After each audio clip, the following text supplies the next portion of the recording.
Quebrando as cadeias da intimidação, capítulo 2. Posição espiritual e autoridade espiritual.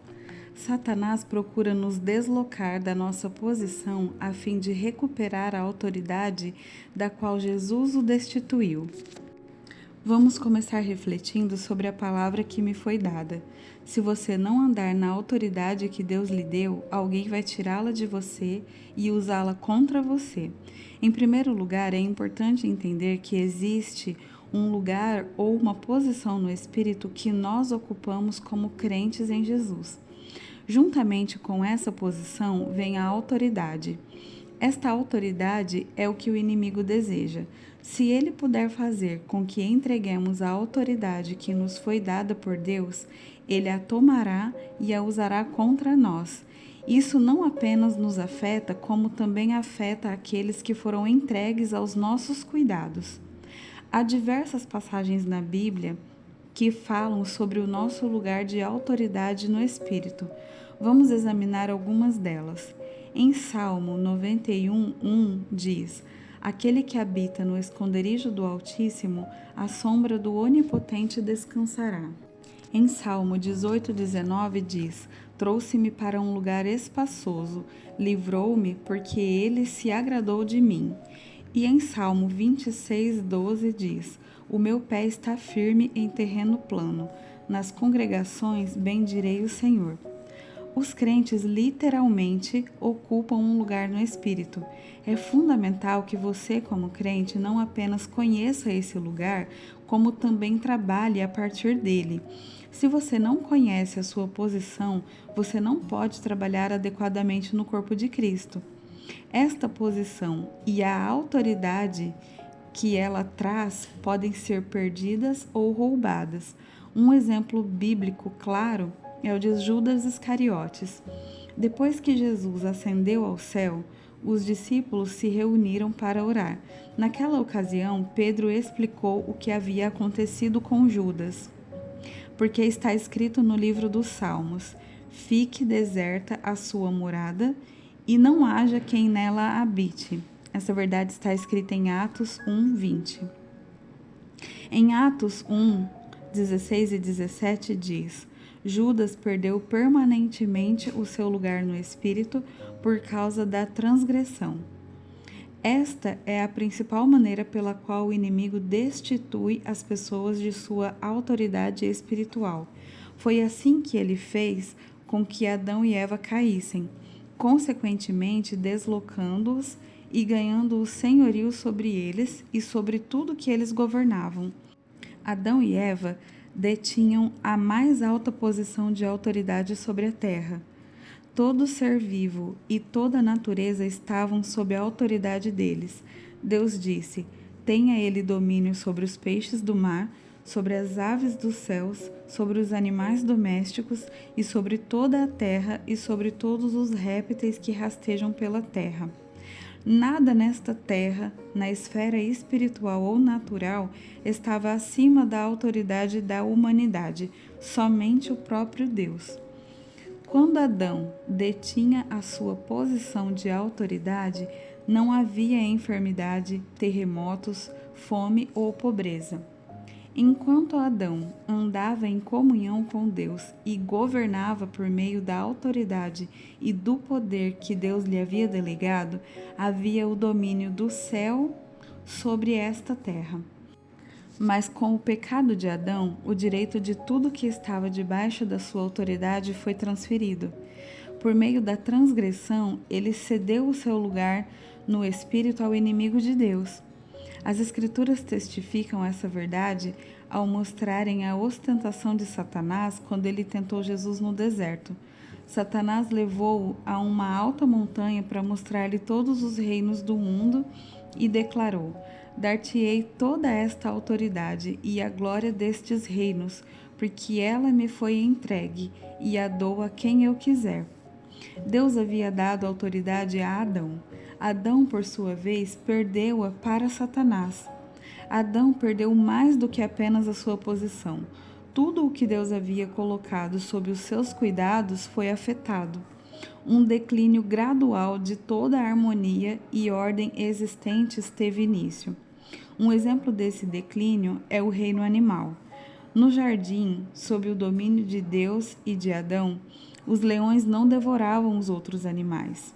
As cobras não tinham mordidas venenosas, os cordeiros não tinham motivo para temer os lobos ou os outros predadores. Contudo, imediatamente após a queda, vemos um animal inocente ser sacrificado para vestir o homem nu. Mais tarde, nós vemos a inimizade e o medo colocarem-se entre o homem e os animais que ele um dia governara. Outra área afetada foi a própria terra.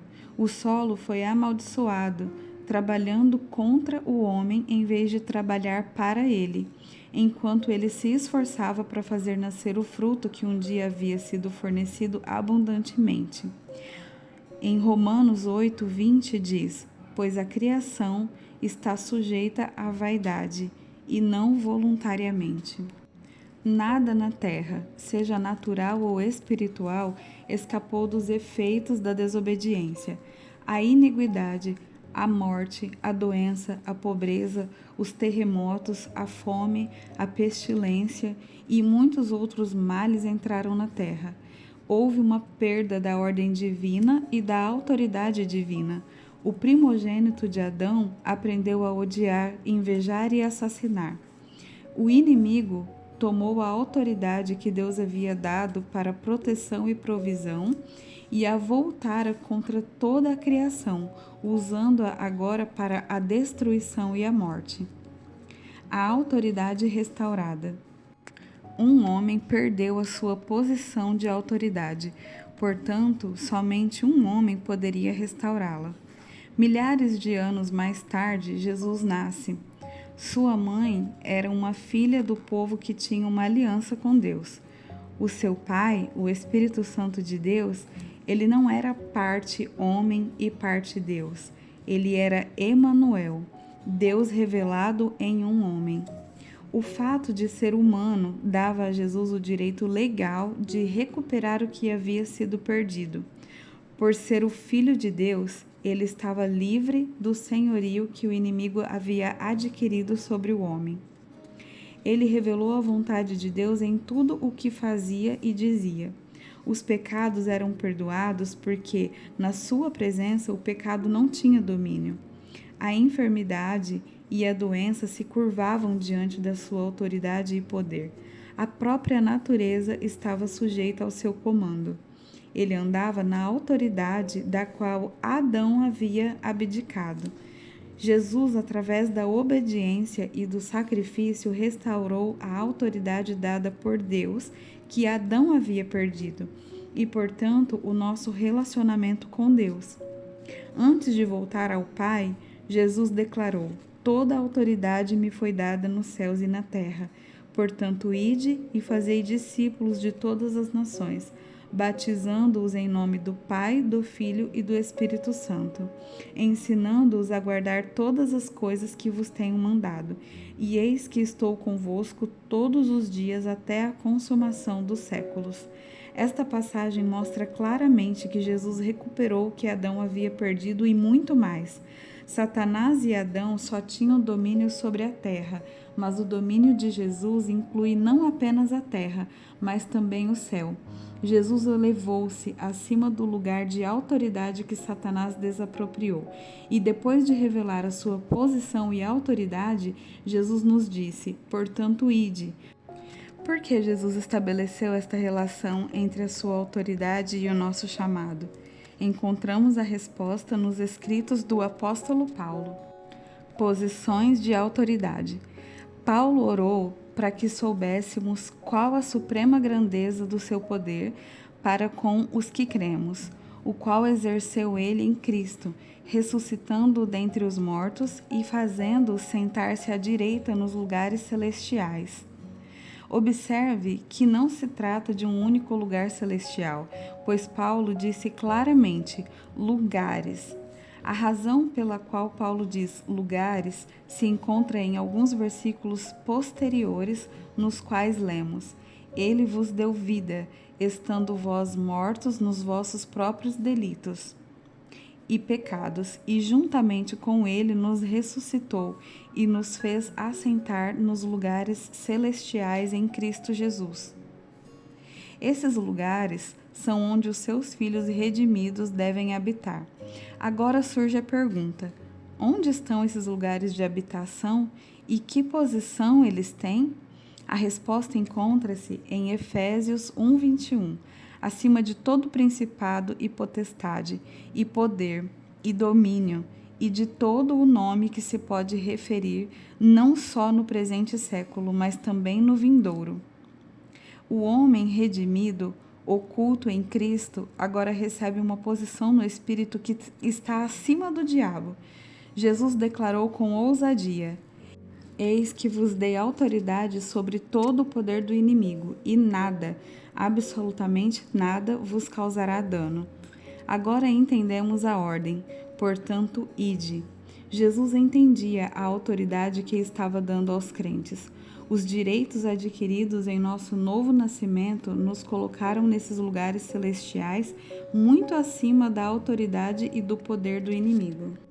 Assim como fez com Adão no jardim do Éden, Satanás agora procura nos deslocar no espírito a fim de recuperar a autoridade que Jesus tirou dele. Se Satanás puder roubar esta posição de autoridade ou fazer com que os indivíduos renunciem a ela, ele terá novamente a autoridade para agir. Em Efésios 4:27, Paulo diz isso claramente: nem deis lugar ao diabo. Nós, crentes, não devemos perder o nosso lugar no Espírito. Posição no reino. Precisamos entender que o reino de Deus é simplesmente isto: um reino. Os reinos são estruturados de acordo com níveis de graduação e autoridade. O domínio do céu não é exceção. Quanto maior a graduação, mais influência e autoridade.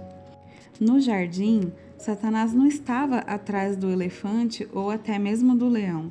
Ele entendia a questão da autoridade, por isso ele foi atrás do homem de Deus. Ele sabia que se tivesse o homem, possuiria tudo o que o homem governava e cuidava. Portanto, quando o inimigo tem como alvo uma igreja, o seu alvo principal é a liderança. Recentemente, o pastor de uma grande congregação decidiu divorciar-se de sua esposa. Não havia base bíblica para isso, e aquela atitude destruiu sua mulher e os seus filhos. Quando a liderança que estava debaixo da autoridade dele questionou os seus motivos, ele lhes disse que se não estivessem gostando podiam ir embora. Ele transgrediu deliberadamente o mandamento de Deus, liberando um espírito de divórcio e engano no meio de toda a congregação. Depois disso, houve um aumento nos divórcios naquela igreja, até mesmo entre a liderança. Outros ficaram desanimados. Chocados, eles passaram de igreja em igreja, perguntando-se em quem podiam confiar. Quando Satanás tira aquele que guarda a casa de sua posição, todos os que estão sob os seus cuidados ficam vulneráveis. Tenho observado pais e mães que deliberadamente transgridem os mandamentos de Deus. E é só uma questão de tempo até que os seus filhos sigam seu exemplo. Você pode chamar isso de maldição. Mas por que acontece? Através do pecado, os pais perderam a sua posição de autoridade no espírito, deixando os seus filhos vulneráveis ao inimigo, dando ocasião aos inimigos do Senhor. Este espírito está ilustrado na vida de Davi, no livro de 2 Samuel 8:18. O reino era forte e seguro sob sua liderança. Deus o havia abençoado com vários filhos e filhas. Então, Davi tomou para si o que Deus não lhe havia dado ao cometer adultério com Betseba. Ela engravidou e, para complicar as coisas, o seu marido estava fora de casa, na guerra, defendendo o reino de Davi.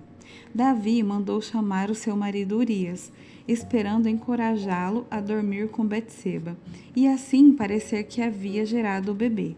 No entanto, Urias, em devoção a Davi e ao seu reino, não quis desfrutar da intimidade com sua mulher enquanto seus companheiros soldados estavam em combate. Ele sabia que seria apenas uma questão de tempo até que Urias soubesse que sua mulher estava grávida. Finalmente, todos saberiam que o pai era Davi. Assim, Davi planejou o assassinato de Urias, enviando-o de volta para a batalha, levando em suas mãos a sua própria garantia de morte. Urias foi colocado em meio à batalha mais acirrada. Então, quando estava cercado pelo inimigo, os que lutavam ao seu lado receberam ordens de recuar. Urias caiu pela mão do inimigo.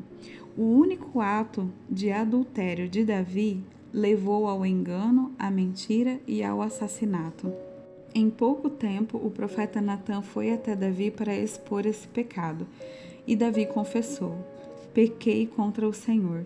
Então Natã lhe disse: também o Senhor te perdoou o teu pecado. Não morrerás. Davi arrependeu-se e foi perdoado. Deus apagou a sua transgressão. Mas Natã prossegue advertindo Davi: com isto deste ocasião aos inimigos do Senhor. Davi foi perdoado, mas tornou a sua vida e a vida de sua família vulneráveis aos inimigos de Deus, não apenas aos inimigos naturais, mas também aos espirituais. Sua família e a nação de Israel sofreram grandes consequências. O primeiro filho de Davi com Betseba morreu. O filho mais velho de Davi, Aminon, herdeiro do trono, violentou a sua meia-irmã Tamar. Absalão, filho de Davi e irmão de Tamar, vingou-se e matou seu meio-irmão Aminon. Absalão fez com que o coração de muitos dos homens de Israel se voltasse contra Davi e tomou seu trono. Ele desonrou o leito de seu pai, deitando-se com suas concubinas, e enviou os homens de Israel para caçar e matar Davi. O plano falhou e Absalão foi morto. 3 filhos de Davi morreram porque ele havia exposto sua família aos inimigos de Deus através de sua transgressão. Já vi filhos de pastores que se envolveram com drogas, tornaram-se hostis à igreja, e outros que se envolveram com prostituição ou homossexualismo porque os seus pais perderam sua posição no espírito através da transgressão. Precisamos levar a Bíblia a sério quando ela diz: meus irmãos, não sejam muitos de vocês mestres, pois vocês sabem que nós, os que ensinamos, seremos julgados com maior rigor. O motivo pelo qual os mestres e pastores são julgados com maior rigor é por causa do grande impacto de sua desobediência. Eles não ferem apenas a si mesmos, mas também a todos aqueles que foram colocados debaixo da guarda deles. Deus os perdoa assim como perdoou Davi. Entretanto, mesmo assim eles irão colher o que semearam. Foi dado lugar ao inimigo. Entendo que estas são palavras duras, por isso eu apelo a você com toda a humildade e escrevo que estas palavras com temor e tremor. Já vimos muitas tragédias, principalmente em ministérios. Não devemos julgar ou condenar, ao contrário, precisamos perdoar e estender a mão àqueles que fracassaram. Se eles se arrependerem, serão perdoados por Deus. Mas escrevo estas palavras como instrução e advertência àqueles que o inimigo terá como alvo. Todos nós devemos andar em humildade e restauração. Eu tenho 4 filhos. Passei a entender a tremenda responsabilidade que tenho sobre a vida deles e o quanto preciso prestar contas por essas vidas. Eles pertencem a Deus e sou apenas um mordomo que foi colocado para cuidar deles. Jamais quero ver a vida deles destruída porque dei lugar ao diabo. Quando estava no ministério de serviço, cuidava de coisas secundárias para que aqueles a quem eu servia pudessem cumprir o chamado de Deus sobre suas vidas. Eu cuidava da lavagem a seco das roupas, pegava as crianças na escola, lavava o carro deles e daí por diante. Um dia, Deus me disse algo que me deu uma séria visão do ministério. Ele disse: filho, Se você falhar nesta posição, as coisas podem ser corrigidas facilmente porque você está lidando com coisas naturais. Mas quando eu o colocar em uma posição ministerial, você estará sobre pessoas e vidas estarão em jogo. Abdicando da autoridade. O propósito deste capítulo foi lhe dar um entendimento sobre a posição e a autoridade espiritual. Vimos exemplos de várias pessoas que perderam ou abriram mão de sua autoridade para o inimigo de Deus. Satanás tentará descaradamente roubar a sua autoridade, trazendo o pecado para dentro de sua vida. Se você estiver determinado a servir a Deus de todo o seu coração, ele também tentará derrubar você da sua posição em Cristo através da intimidação. O primeiro passo para quebrar a intimidação é confrontar as questões em seu próprio coração. No próximo capítulo, eu descreverei como você pode fazer isto.